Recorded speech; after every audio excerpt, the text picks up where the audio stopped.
If you want a reason why we have a culture war over the past decade, it's because the Cold War never ended, fundamentally. It's just the communists became leftists and became progressives, and they became like a disease. They just infiltrated our pop culture and our media. And that's why it's a prevalent issue.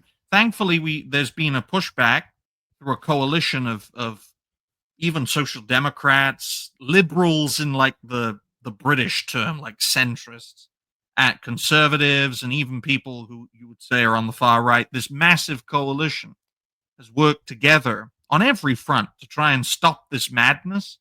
But now it's more contentious than ever. Why?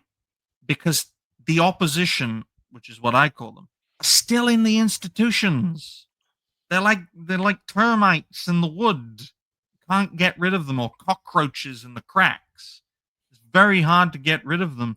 And the only way I see getting rid of them is just smash the institutions down. That terrifies right wingers. It's like, what the fuck are you doing? Sorry to swear, but that would be their reaction. On my channel? And yeah, I know, I apologize. But yeah, to me it's like you can't reform this. It has to be knocked down, build a new building for a new age, because it's the only way you'll get this empire of lies out of your civilization. It won't be easy. Won't be easy in pop culture, man. I mean, seeing Disney go away, Microsoft go away. Japan is Western, so technically Nintendo. It's like anything that has this disease needs to go, and it will not be easy. But the alternative is that we reform them to make them great again. And that's the path I think we're going down, which I think will lead to a victory smash, but a compromised one. And that's where the whole argument of covert wokeness But I don't know. an issue. I don't know if I necessarily agree with that, because That's fine. Yeah. these people do not compromise. So I don't know how you can get to a resolution if they don't compromise. Well, the rank and file don't. You know, the rabid ones, the mercantes of the world, the grubs of the world. But the ones who can think, the ones who are actually behind the scenes, they're the ones who make the compromise. It's not overt, it's covert. Because not before, but when Trump was no longer president, you saw a lot of censorship of political creators. Hello, doggy. And that allowed pop culture creators to fill in that void. And that's why you're seeing into 2025, since the attempted assassination of Trump. Remember that, folks? You've seen now creators are far more comfortable merging pop culture with politics because shit is getting serious. I want to stop you on that, though, because Sure. the thing that I don't understand is the Trump assassination dude, like, came and went, and no one talked about it anymore. And there was no big investigation. No one knows who his parents are. No one knows where it all came from. Like, why is that? I keep hearing more about like the JFK assassination. I don't give a shit about that. What about the guy that tried to kill Trump? Why does no one care about that? That's so strange to me. That what you're experiencing with Mercante is an overt example of the opposition. The situation you just described is the covert part, in that the difficulty is nailing things down. And when you try to nail things down, that's when the silence happens. Because silence is also an answer, folks. Okay? And I know you could drive yourself mad with this, but there's a reason, Smash, this hasn't been covered. There's a reason people don't look into it. It's just conveniently swept aside. And if you try to investigate it, oh, big topic. Oh, another big topic.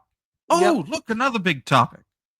It's almost like, what was it? The days leading up to 9/11, that there was it the Treasury or something with the government they were missing like trillions of dollars or something, or billions of dollars. And then 9/11 happened and it was like a completely different news story. Now 9/11, no one gave a shit about that. It's like, that's a curious timing for that to Yeah. happen. And then no one ever went back to talk about the missing money ever again after that, which Exactly, which is why, and I've seen even creators do this. If you don't want something to be a topic of the day, you cause a big controversy, which causes a new topic of the day. Mhm. A lot of my, frame of reference, folks, is my creator journey, lessons from history, and what I've learned over the years. And Speargate was, a direct sampling of that situations, because there were those who spoke up for me, there were those who were hostile to me, and there were those who stayed silent. Now, looking back, it's nice all round to look back, and to me, I still stand by what I said, and I think everyone should. I think Asmongold should, and Kershaw should. We should have a level playing field, but the opposition don't want that, because if we had a level playing field, they would not exist. That's true. But now I'm just doing some research here on the $2.3 trillion missing. Rumsfeld, Donald Rumsfeld talking about it on September 10th, 2001. And now I see a whole bunch of articles saying, no, this isn't true. AP News, no. Reuters, no, this is false claim. And I'm like, are they running defense for this now? You don't know who to trust. That's the other issue.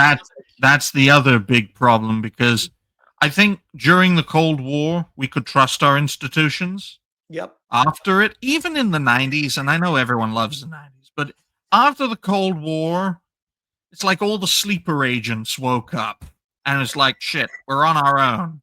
And now we don't have our masters telling us what to do, but we've still got to advance the cause. That was the point I was making when you weren't here. It's like Captain America. You know that film with Hydra? Yeah, it was The Winter Soldier, that one. About Hydra being this cancer that grew inside S.H.I.E.L.D. The parallels between that. Yeah, the parallels between pop culture and fiction to our own reality in the West, it's scary. It is. It is. And you don't know who to trust. You don't know what to even believe.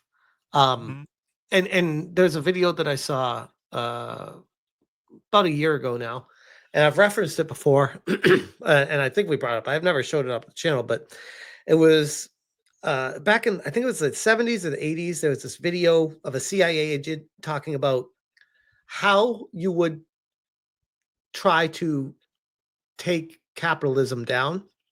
And that would that was a former Soviet agent, Yuri Bezmenov. He defected to the West from the Soviets. God, I'm so glad you know this. Okay. And he was saying, like, yeah, that you would use this kind of insidious approach to take it down from within. And that's exactly what it feels like is happening right now. These people, these ideologues, I would look at many of the people in the game industry in particular as pushing that agenda. And I could almost argue they might not even know they're doing it. Oh, no, a lot of this is subtle. I mean, there are those who believe in the ideology, and that's why you have the education system, especially the universities, that indoctrinate people. So a lot of people are hoodwinked into this, but a few, especially the brains behind the bunch, they know, and they stand by the ideology. And to me, and some could even argue they sue people over it to push the ideology further. Some of them. Absolutely. And that's why I think the best way to deal with it is to look at the sources. I mean, when I say the institutions, one example, media. That's one. Another example, education, because that's where they all learn this stuff. I mean, the pillar of the media has been like eroded completely. No one trusts the mainstream media now. In terms of education, it's been undermined, but it hasn't been dismantled. And why do we need a 19th century educational system in the 21st century with the digital technology we have? We don't need schools anymore. Literally, Pink Floyd song, we don't need no education. We don't need no thought control. Ahead of its time. Way ahead of its time. Because back when I first heard that song, I never actually understood what they were saying. I'm like, oh, it's just a fun beat.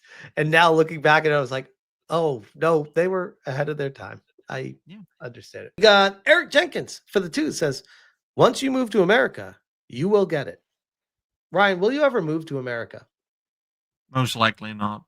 I'm the kind of guy who has that, thing about him is that I won't leave. I won't.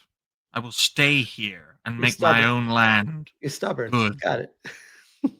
Like Wales, few million people, we can embrace American ideas. We just need to get away from the rest of the UK. Wouldn't be easy. It'd be very difficult, but with the right head on the top, I think it can be possible. Because we're not like Americans. We're not this freedom-minded people who can do, you know, life, liberty, the pursuit of happiness. We have to be told what to do. We have to be guided, whether we like it or not. As Chair JT stares at me with freedom in his eyes. And yeah, that's how we operate in Wales. So